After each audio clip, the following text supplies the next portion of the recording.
Good evening, कैसे हैं? मैं Deepak Sharma achievers career institute के ऑनलाइन चैनल पे आपका बहुत बहुत स्वागत करता हूं।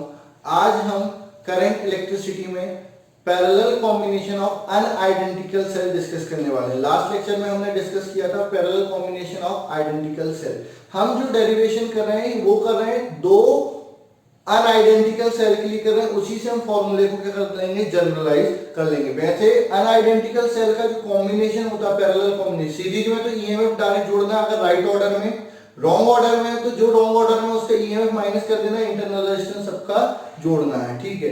अब पैरेलल कॉम्बिनेशन में क्या होता है कि ईएमएफ अलग अलग है, तो फिर उसके लिए स्पेशल अपन को फॉर्मूला डेराइव करना पड़ता है। एमपी बोर्ड में अनआइडेंटिकल सेल का कॉम्बिनेशन नहीं पूछा जाता है, वो फॉर्मूला आप याद रख लेना, न्यूमेरिकल में बस यूज हो जाएगा। हाँ, सीबीएसई बोर्ड में आपका क्या होता है, दो अनआइडेंटिकल सेल का पैरेलल कॉम्बिनेशन का डेरिवेशन भी पूछा जा सकता है, उसको न्यूमेरिकल भी आते हैं, फॉर्मूले पे क्वेश्चन भी आते हैं। तो उस पहले अपन दो के लिए प्रूव कर लेते हैं, फिर एन के लिए जनरलाइज कर लेते हैं, ठीक है। तो अब अपन बात करते हैं parallel combination of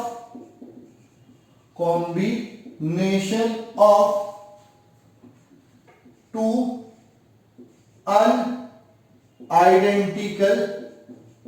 unidentical cell, parallel combination of two unidentical cell. फिर अपन बात कर लेते हैं, तो क्या होता है, let two cell of EMF E1, E2 and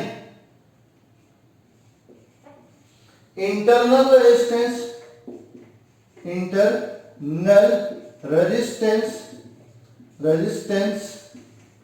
R1, R2 are connected in parallel, and this whole combination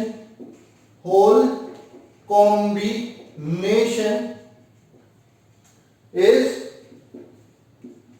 connected across external resistance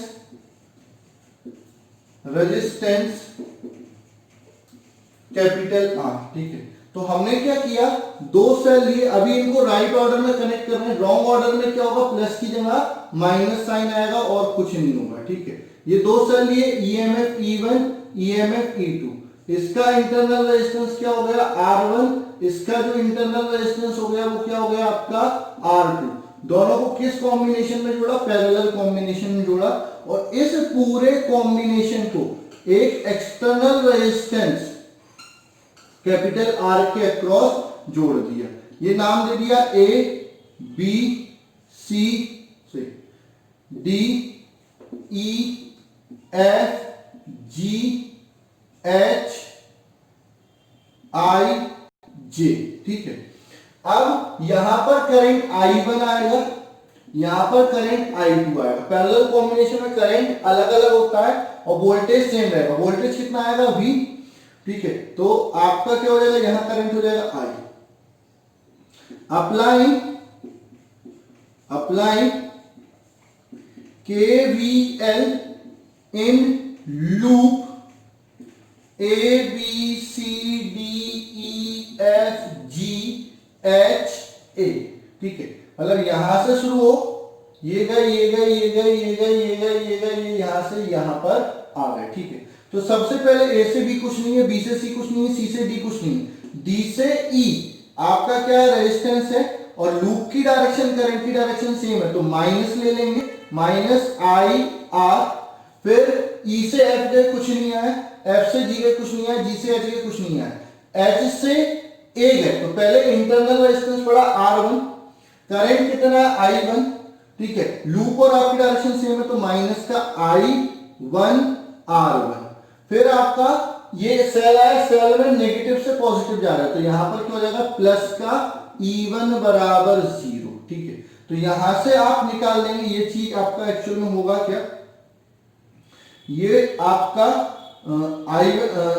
इसको उधर ले जाओ तो आपका ये तो क्या हो जाएगा, वेयर आई आर बराबर क्या हो जाएगा वी। तो आपका क्या हो जाएगा minus we minus I1R1 plus E1 बराबर 0। तो I1R1 बराबर, इसको उधर लाएंगे तो ये E1 प्लस का माइनस का V। तो I1 बराबर क्या हो जाएगा E1 minus V upon R1। ये आपका I1 है, ठीक है। ये एक इक्वेशन फर्स्ट हो गई। अप्लाइंग KVL इन लूप, कौन सा, J B C D E F G I J, ठीक है। J से चालू करो, J से B गए, B से C गए, C से D गए, D से E गए, E से F, F से G, G से I और I से वापस से किस पे आ गए, J पर आ गए, ठीक है। तो इस लूप में पहले क्या, कुछ नहीं, यहां पर लूप और आपकी डायरेक्शन सेम है तो माइनस का IR, फिर कुछ नहीं, फिर यहां से गए तो माइनस का I2R2 प्लस का E2 बराबर 0। तो यहां से वापस से वही मिलेगा I2R2 बराबर E2 माइनस IR को वापस से क्या लिख सकते हो, V लिख सकते हो, तो V।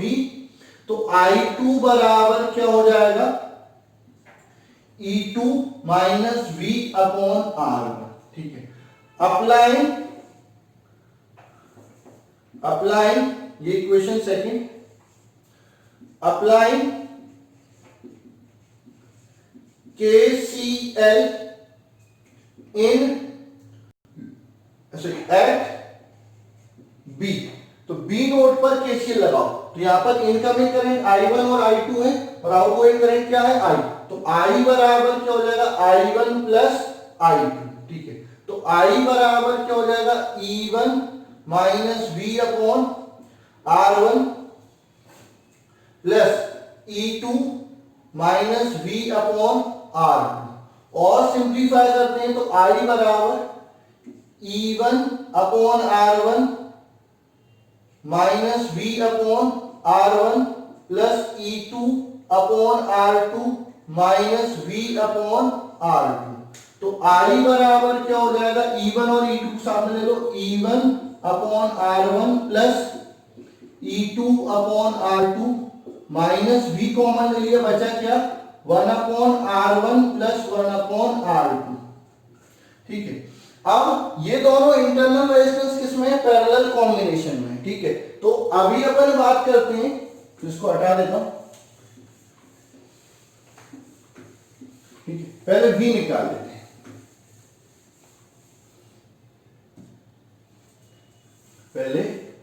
लेते हैं, तो आपका I V उसको इधर ले, तो V into 1 upon R1 plus 1 upon R2 बराबर E1 upon R1 plus E2 upon R2 minus I। इसका डिवाइड करेंगे तो V बराबर E1 upon R1 plus E2 upon R2 divided by 1 upon R1 plus 1 upon R2 minus I 1 upon 1 by R1 plus 1 by R2, ठीक है। ये हो जाएगा where R1 and R2 are in parallel, so equivalent internal resistance, ठीक है। Equivalent internal resistance, ठीक है। क्या हो जाएगा equivalent internal resistance, 1 upon R equivalent बराबर 1 upon R1 plus 1 upon R2। तो R इक्विवेलेंट बराबर 1 upon R1 sorry 1 upon 1 by R1 plus 1 by R2। तो ये जो हो गया वो आपका R इक्विवेलेंट हो गया, ठीक है। तो आपको ये इस तरह से लिखने को मिल सकता है, V बराबर V बराबर E1 upon R1 plus E2 upon R2 divided by 1 upon R1 plus 1 upon R2 minus I R equivalent. ठीक है, अगर सेल इस तरह से होता, एक सेल होता जिसका ईएमएफ ई होता, इंटरनल रेजिस्टेंस आर इक्विवेलेंट होता, यहां पर एक्सटर्नल रेजिस्टेंस क्या होता, कैपिटल आर होता। ठीक है, तो आपका V बराबर क्या हो जाता, V बराबर हो जाता E minus I R equivalent. ठीक है, तो ये इक्वेशन आपकी क्या हो जाएगी, थर्ड हो जाएगी। ये इक्विवेलेंट इंटरनल रेजिस्टेंस हो गया, ये इक्वेशन थर्ड हो गई।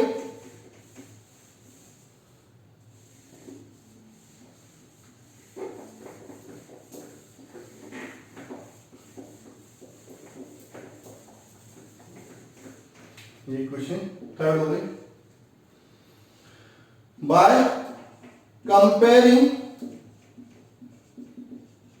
Equation third from above formula, ठीक है, ये V हो गया, ये V हो गया, ये R इक्विवेलेंट, ये R इक्विवेलेंट, ये I, ये I।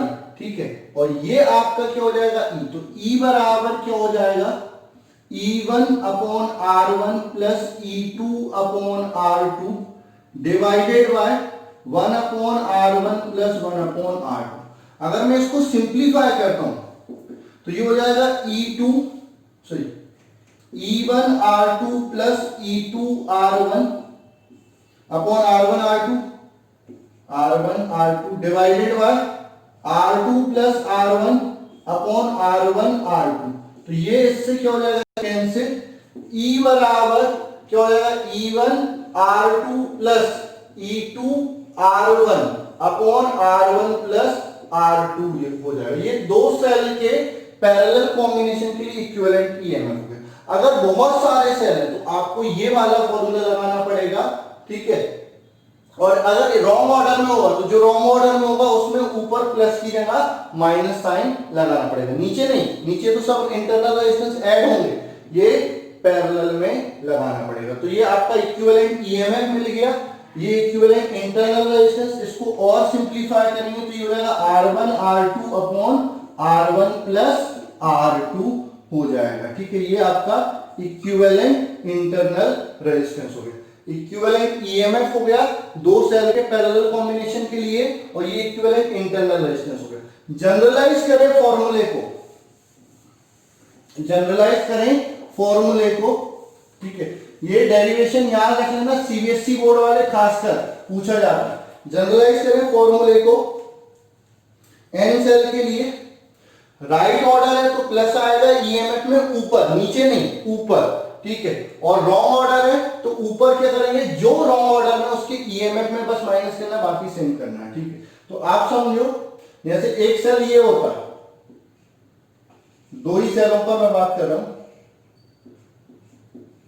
ये दोनों का पैरेलल कॉम्बिनेशन, ये E1 और ये E2।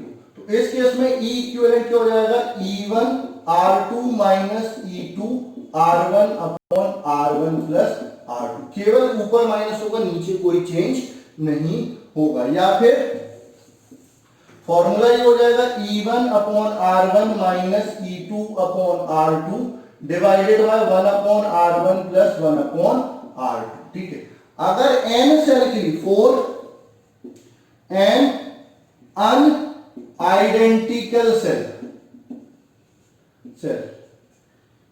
E इक्विवेलेंट क्या हो जाएगा, E1 upon R1 plus E2 upon R2 dot dot dot plus En upon Rn divided by 1 upon R1 plus 1 upon R2 dot dot dot plus 1 upon Rn, और जो उल्टा लगेगा वो यहां पर प्लस की जगह माइनस। ये equivalent EMF. Equivalent internal resistance R equivalent सीधा 1 upon 1 by R1 plus 1 by R2 plus 1 by R3 dot dot dot dot plus 1 by Rn। ठीक है, तो ये पैरेलल कॉम्बिनेशन हो गया किसके लिए, अनआइडेंटिकल सेल के लिए। ये स्पेशल फॉर्मूले हैं जो आपको यूज करने हैं। ठीक है, कोई दिक्कत मेरे हिसाब से नहीं होनी चाहिए। ठीक है, फॉर्मूला ज्यादातर ये डेरिवेशन सीबीएसई बोर्ड में पूछा जाता है। जेई नीट वाले एटलीस्ट फॉर्मूला याद रखेंगे, कॉन्सेप्ट याद रखेंगे तो क्वेश्चन कर पाएंगे, नहीं तो क्योंकि बहुत सारे क्वेश्चन जो होते हैं केवीएल केसीएल से नहीं होंगे, इससे जल्दी सॉल्व हो जाएंगे पैरेलल कॉम्बिनेशन ऑफ सेल से। तो इसको डिस्कस कर लेंगे। अब अपन बात करते हैं mixed combination of cell, identical cell, mixed combination of identical cell. अगली हेडिंग आती है आपकी mixed combination of identical cell.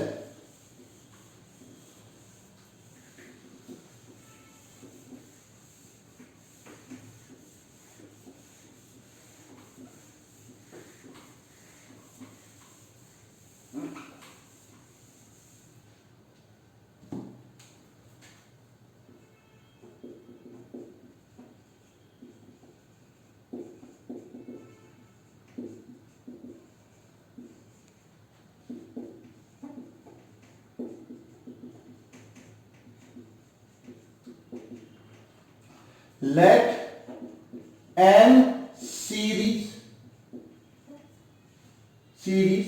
each of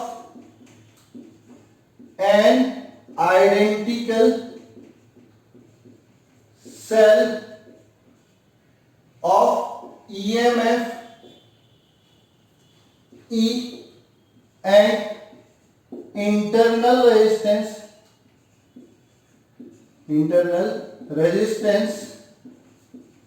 small r are connected in parallel, and this whole combination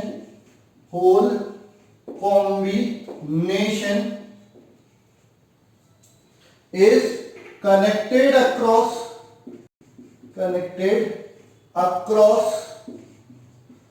external resistance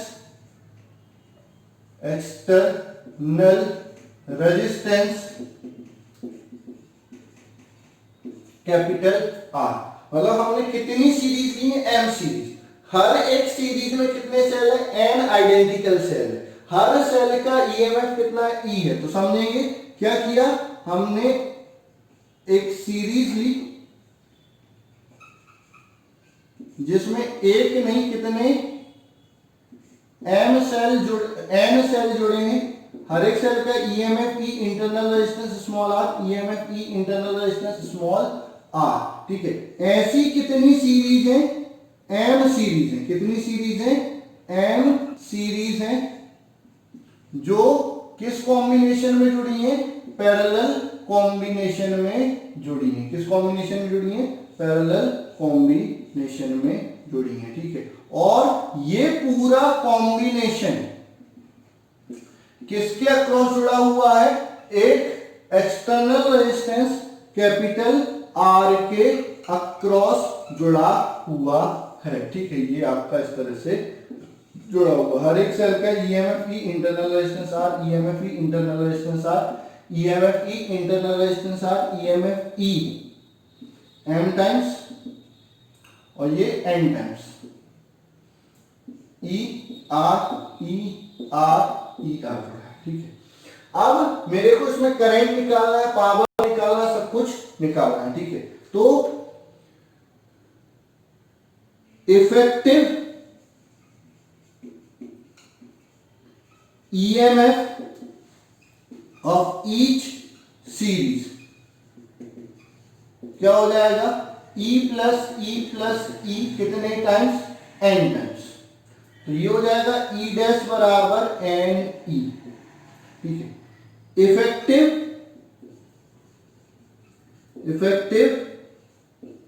internal resistance of each series, हर series का effective internal resistance. तो R dash बराबर तो है R plus R dot dot dot कितने times? N times. ठीक है, तो आर डैश बराबर क्या हो जाएगा? N R. So now effective circuit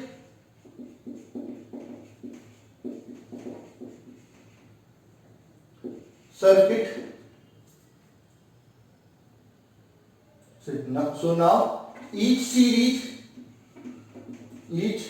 series can be replaced by a cell of EMF NE and internal resistance N R. तो हर सीरीज को आप एक सेल से रिप्लेस कर दोगे जिसका ईएमएफ कितना हो जाएगा एन ई, इंटरनल रेजिस्टेंस कितना हो जाएगा एन आर। तो ऐसे कितने सेल आपके एम सेल किस कॉम्बिनेशन में जुड़े हैं? पैरेलल कॉम्बिनेशन में जुड़े हुए हैं। किस कॉम्बिनेशन में जुड़े हुए हैं? पैरेलल कॉम्बिनेशन में जुड़े हैं। ईएमएफ एन ई हो गया, internal resistance N R, EMF N E, internal resistance N R, और ये पूरा कॉम्बिनेशन किसके अक्रॉस जुड़ा हुआ है? एक एक्सटर्नल रेजिस्टेंस कैपिटल आर के अक्रॉस जुड़ा हुआ है। ठीक है, तो in parallel combination EMF remains same, identical cell है तो ईएमएफ सेम रहेगा। सो equivalent EMF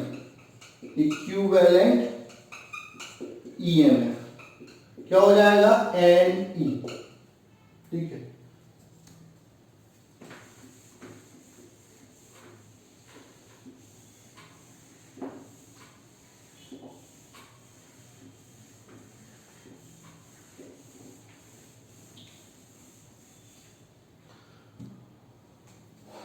all internal resistance are connected in parallel, so effective internal resistance क्या हो जाएगा? 1 अपॉन आर इक्विवेलेंट बराबर 1 upon N R plus 1 upon N R कितने times? M times. ठीक है, तो 1 अपॉन आर इक्विवेलेंट बराबर क्या हो जाएगा? M upon N R. ठीक है, तो आर इक्विवेलेंट क्या हो जाएगा? N are by M. So final effective circuit क्या हो जाएगा? एक सेल हो जाएगा जिसका ईएमएफ कितना होगा? एन ई, उसका इंटरनल रेजिस्टेंस क्या हो जाएगा? एन आर बाय एम, जो किसके अक्रॉस जुड़ा होगा? एक्सटर्नल रेजिस्टेंस कैपिटल आर के अक्रॉस जुड़ा हो जाएगा। ठीक है, नाउ अब इसको हटा देता हूं।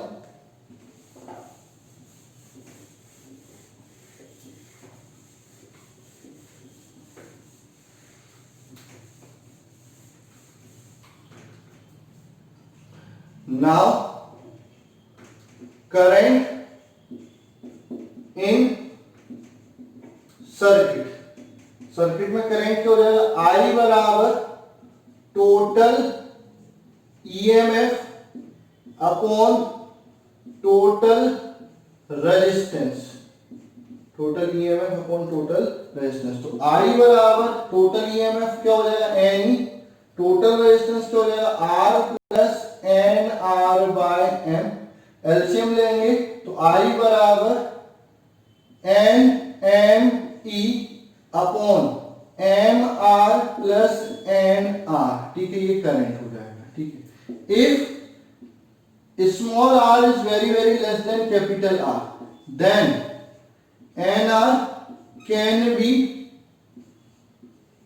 neglected from denominator। तो I बराबर क्या हो जाएगा? N and E upon M R. ठीक है, M से M कैंसिल, I बराबर हो जाएगा आपका N E अपॉन R। ठीक है, उसके बाद केस सेकंड की बात करते हैं। केस सेकंड क्या होता है? ये केस फर्स्ट हो गया, केस सेकंड की बात कर रहे हैं। If capital R is very less than small r, then MR can be neglected. तो आपका क्या हो जाएगा, I बराबर N M E upon N R, N से एन कैंसिल, I बराबर एम ई अपॉन स्मॉल आर, ठीक है। अब पावर डिलीवर्ड बाय कॉम्बिनेशन, ठीक है। तो P बराबर क्या होता है, आई स्क्वायर आर, तो P बराबर क्या हो जाएगा, n M E upon M R plus N r का whole square into capital R, ये पावर डिलीवर्ड बाय सेल होगी, ठीक है। अब बात करते हैं फॉर मैक्सिमम पावर।